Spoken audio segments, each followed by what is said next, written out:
श्री स्वामी समर्थांची सेवा अनेक संकटातून मुक्तता मिळवून देणारी असते, असा अनुभव अनेक सेवेकऱ्यांना येत असतो. श्री स्वामी समर्थांचे अनेक रूपं देखील पाहायला मिळतात. स्वामींची प्रचिती आलेल्या एका गाणगापूरच्या पुजाऱ्याचा अनुभव आज आपण या व्हिडिओमध्ये पाहणार आहोत. अक्कलकोट येथे श्री स्वामी समर्थ महाराज वटवृक्षाखाली बसले होते. त्यांच्याकडे गाणगापूर मंदिराचा पुजारी आला. तो पुजारी श्री स्वामी समर्थ यांची परीक्षा पाहायला आला होता. स्वामी स्वतःला दत्त अवतार असल्याची हवा पसरून लोकांना भ्रमित करतात, असं त्याचं मत होतं.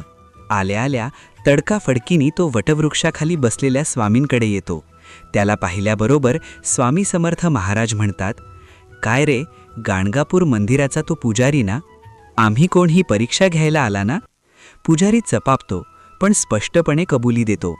मग स्वामी समर्थ महाराज विचारतात, "गाणगापूरला